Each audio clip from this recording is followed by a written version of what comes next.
Bienvenue sur A Villain Story. Aujourd'hui, deuxième partie de la vidéo, je vous présente ma collection sur l'univers de Tolkien spécial 200 abonnés. D'ailleurs, je vous en remercie encore énormément pour ces 200 abonnés. Et cette fois-ci, comme je l'avais dit dans la précédente vidéo, on se retrouve avec des objets qui sont en vitrine. Et je vais commencer avec le bas de la vitrine. On va retrouver des Funko Pop. Il y a énormément de Funko Pop issus de l'univers de Tolkien. Et en voici certaines. On a donc Aragorn en rôdeur. Vous voyez, toujours énormément de détails, notamment par exemple sa petite bague, juste là. Voilà, bon les têtes, hein, ça fait partie du charme des Funko Pop, on va dire, mais c'est pas ce que je préfère. Mais bon, voilà, Legolas ici même. Et puis Gimli, hein, les deux font la paire. D'ailleurs, mon frère les avait offerts tous les deux pour Noël. Et du coup, je les ai mis les trois ensemble puisqu'on les voit constamment ensemble dans les films. Et juste à côté, on a Boromir le Gondorien, un personnage que j'adore dans Le Seigneur des Anneaux. Personnage assez tiraillé d'ailleurs. Je vais enchaîner tout de suite avec Le Seigneur des Anneaux, la communauté de l'anneau en DVD. Alors pourquoi ce DVD même est en vitrine? Tout simplement c'est grâce à celui-là que j'ai découvert Le Seigneur des Anneaux, puisqu'à l'époque j'étais petit, donc Le Seigneur des Anneaux 1 et Le Seigneur des Anneaux 2, je les ai découverts sur ce format-là, non au cinéma. Et du coup c'est un DVD qui me tient vraiment à cœur, hein, et que je garderai toujours dans ma collection, même si aujourd'hui je ne le regarde plus sur ce support-là évidemment, mais en tout cas c'est un DVD qui me tient énormément à cœur. Je vais enchaîner avec Le Seigneur des Anneaux, le dessin animé de Ralph Bakshi, un dessin animé qui a une grande importance, je pense, et pour ceux qui aimeraient en savoir plus, j'ai fait une vidéo il y a pas longtemps dessus, donc n'hésitez pas à aller la découvrir, et n'hésitez pas à vous procurer ce DVD ou alors le Blu-ray, parce qu'il existe aussi en format Blu-ray. Je ne sais pas s'il y a le bonus par contre sur le Blu-ray, mais en tout cas celui-là comporte un bonus vraiment intéressant, donc je vous invite vraiment à regarder, et je trouve que c'est une œuvre majeure, et c'est là où on comprend pourquoi Peter Jackson a pu l'adapter en live action alors que tout le monde disait que c'était pas possible de le faire. Et donc à l'époque, Ralph Bakshi a apporté ceci. Donc n'hésitez pas à aller voir ma vidéo encore une fois sur le sujet pour en savoir un petit peu plus sur ce dernier. Et pour finir dans cette case, je vais finir avec un énorme bouquin de Weta. Weta qui est la boîte de Peter Jackson, je le rappelle. Donc, La Terre du Milieu, des romans à l'écran. Donc, c'est un livre qui coûte assez cher, mais qui est assez passionnant, puisqu'on va avoir des photos, énormément de photos de tournage, énormément d'anecdotes, que ce soit sur le Hobbit ou encore sur le Seigneur des Anneaux. Déjà, ça commence avec une énorme carte, comme ceci, de la Terre du Milieu. Donc, c'est assez exceptionnel. Et donc, on va avoir, ça va être par thématique, par exemple, donc déjà il y a des avant-propos de Peter Jackson, l'introduction, et ensuite ça va être par thématique. Par exemple, le chapitre 1 va être porté sur la comté. Et c'est là où je disais dans ma vidéo précédente que je ne pensais pas qu'il y aurait plus de bonus, et c'est pour ça qu'ils ne les avaient pas portés sur le support 4K, parce que je pense qu'ils ont vraiment tout mis au niveau des bonus, que ce soit sur le Hobbit ou sur le Seigneur des Anneaux. Et je le pense notamment à cause de ce livre même, qui finalement va pas apporter beaucoup de nouveautés par rapport à ce qu'on avait déjà eu dans les bonus des films.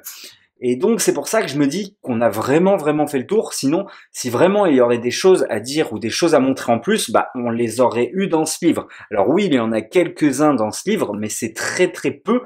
Et ça reste, oui, des intervenants qui ne sont pas forcément intervenus de cette manière-là dans les bonus du film, mais ça reste assez similaire. Donc c'est pour ça que pour moi, on a fait le tour des bonus. Alors c'est sûr, c'est dommage pour ceux qui n'auraient pas découvert le Seigneur des Anneaux sur les autres supports, parce que du coup, ils n'ont pas pu voir les bonus sur le support 4K, mais on peut se procurer le Seigneur des Anneaux pour pas cher aujourd'hui si vraiment on veut voir les bonus, quoi. Voilà. Et c'est vraiment un magnifique livre pour tout fan de la trilogie du Hobbit et du Seigneur des Anneaux. Vous en allez avoir pour votre argent. En tout cas, moi, j'ai beaucoup aimé ce livre. Je l'ai bouffé en très peu de temps. Voilà pour ce dernier. Et du coup, pour la deuxième case, on a des duos de Funko Pop avec les Hobbits de la communauté de l'anneau. Comme Legolas et Gimli, ils vont de pair. On a Frodon et Sam d'un côté avec Dar, et Dar aussi pour Sam, et la lumière de Galadriel. Et d'un autre côté, on a Merry et Pippin, Merry avec la chope de bière et Pippin avec la pipe, hein, le duo rigolo du Seigneur des Anneaux. Et pour finir, on a le pins de la communauté de l'anneau, hein. Il est vraiment joli, je trouve, pour le coup. Je l'avais eu dans une Woodbox. Un petit peu plus loin derrière, je vais vous le sortir. Alors ça fait partie des grands Funko Pop. On a Sylvebarbe, hein, un personnage que j'adore dans l'univers du Seigneur des Anneaux, notamment dans le bouquin. Pour le moment, c'est mon préféré personnage du bouquin, je pense. Voilà comment il se présente ici même. Hop. Et ensuite, on a deux bouquins.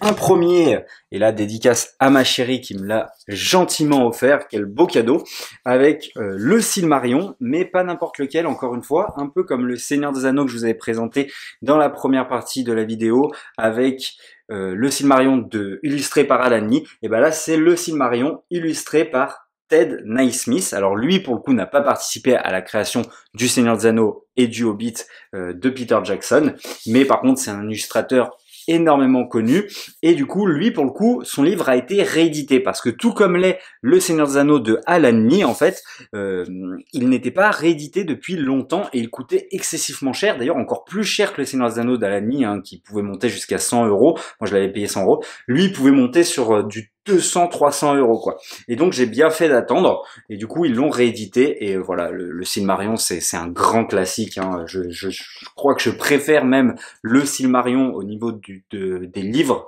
que le Seigneur des Anneaux. Et donc on a des illustrations mais d'une vraiment splendide quoi, vraiment d'une beauté incroyable. Alors, je sais pas si je peux vous en trouver d'autres comme ça à piocher. Hop, voilà, juste là, comme ceci. Donc voilà, on a vraiment des illustrations vraiment magnifiques. Et ce que je n'avais pas dit d'ailleurs sur la première partie, c'est que c'est des éditions Christian Bourgeois. Les éditions Christian Bourgeois, pour moi, c'est ceux qui font les meilleurs livres sur l'univers de Tolkien. Franchement, allez sur leur site. Alors malheureusement, il y a des livres qui ne sont plus disponibles, évidemment, mais alors ceux qui sont disponibles sont vraiment de toute beauté. Et d'ailleurs, il me manque qu'un que j'aimerais posséder vraiment, c'est le Hobbit, illustré par Alan Lee, et lui, on peut le trouver encore assez facilement, édition Christian Bourgeois. Et on va enchaîner avec un deuxième livre, édition Christian Bourgeois aussi, avec John Woo, un voyage en terre du milieu, mon cahier de croquis de cul-de-sac au Mordor. Et donc en fait c'est des illustrations tout simplement de John Woo, hein, qui va reprendre certains passages soit du Seigneur des Anneaux, soit du Silmarillion. Et en fait, John Woo, c'est cette fois-ci, pour le coup, oui, qui a participé à la création du Seigneur des Anneaux de Peter Jackson et de Tolkien, puisqu'il fait partie de cet illustrateur qui a accompagné Alan Lee.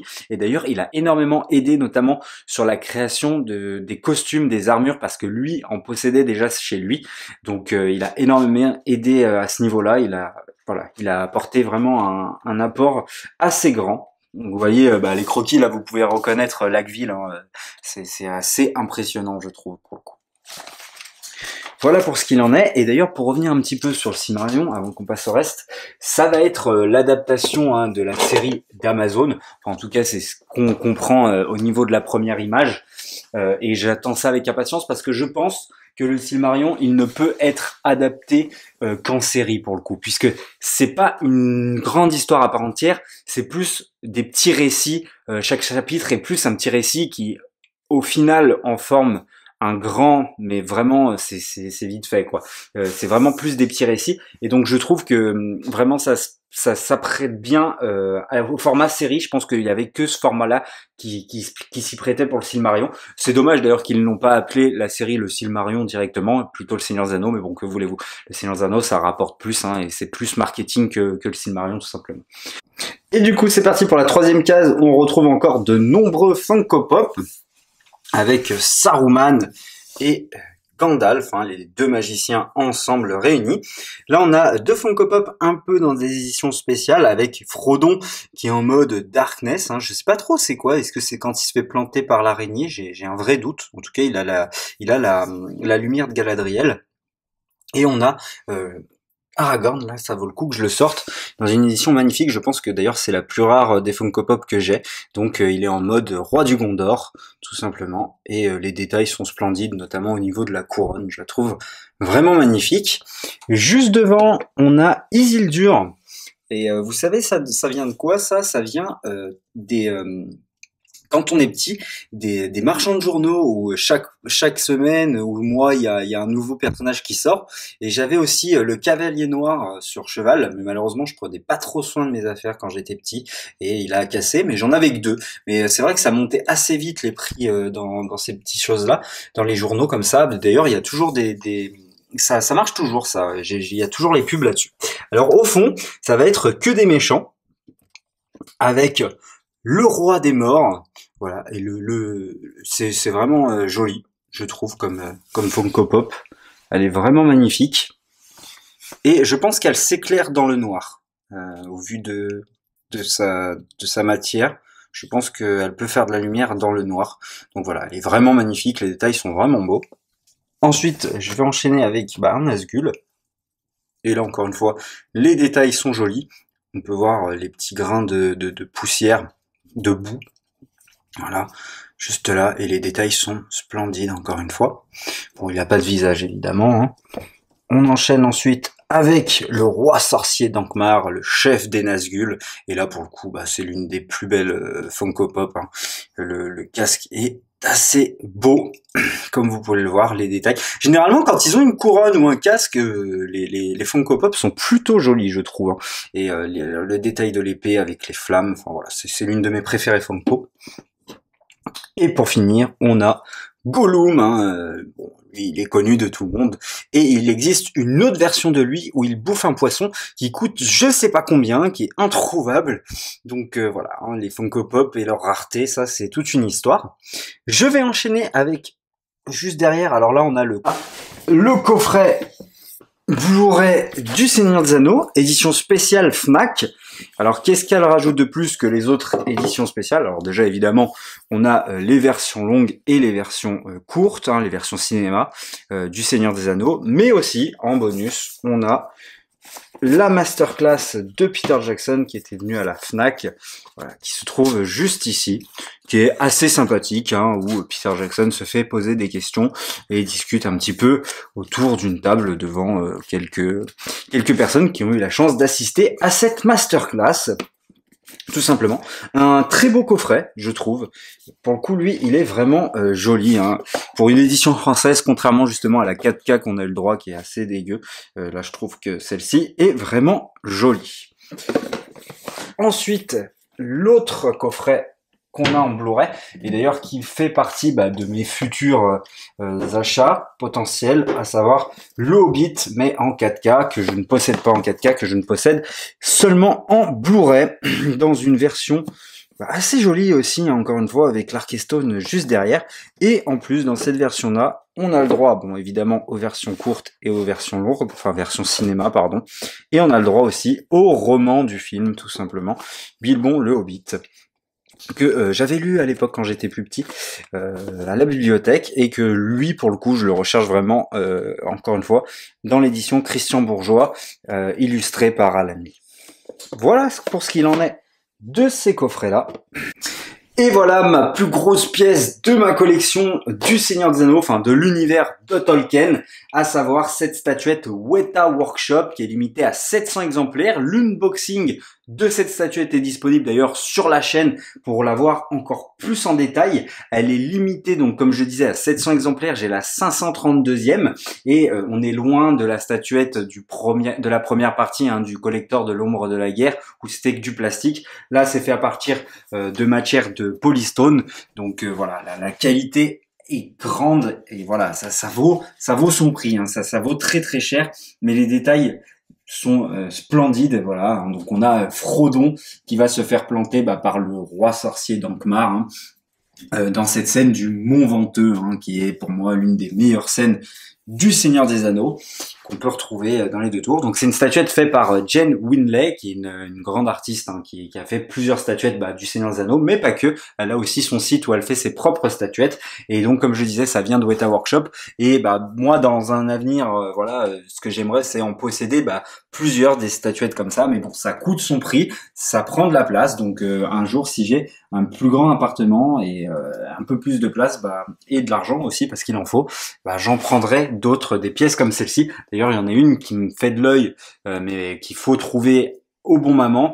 C'est une statuette Weta qui est limitée à 335 exemplaires, il me semble, où en fait on a Sylvebarbe avec Pipin et Merry, et je la trouve vraiment magnifique, mais bon, évidemment, le stock est épuisé, donc si un jour j'arrive à me la procurer, c'est vraiment l'objectif actuel, mais sinon je regarde tout le temps, dès qu'ils font des nouvelles annonces de statuettes, je regarde quand même au cas où, franchement, j'aurai le coup de cœur, voilà.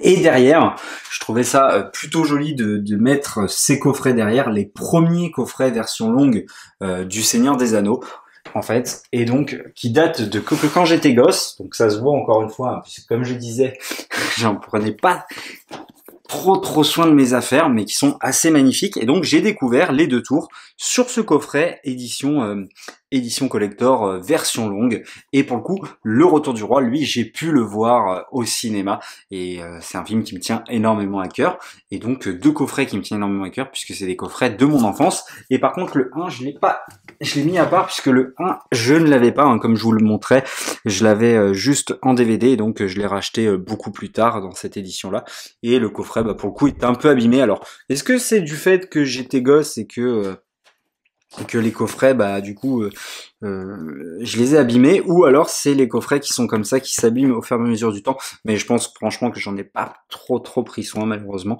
mais bon, depuis que j'ai grandi quand même, j'essaye d'y faire attention, et je trouve que chaque coffret est vraiment magnifique avec sa couleur, hein, la communauté de l'anneau, la comté, tout ça qui représente un peu plus le vert, le marron pour le Rohan, voilà, les chevaux qui sont de cette couleur-là, etc.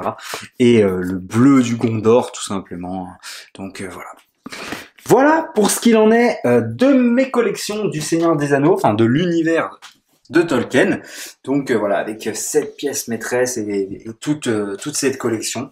Et voilà, j'espère enrichir cette collection encore une fois au fur et à mesure du temps. J'aimerais posséder de nouvelles pièces, hein, comme je l'ai dit dans cette première partie et dans cette seconde, où j'aimerais encore un peu plus développer cette collection.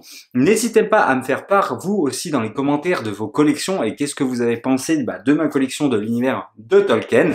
Et puis, encore une fois, 1000 merci pour vos 200 abonnés. On est 244 exactement, donc merci énormément, merci à tous, merci à ceux qui partagent, qui likent, qui commentent, tout ça c'est grâce à vous, continuez de le faire. Et nous, comme d'habitude, on se dit à la prochaine pour une prochaine histoire.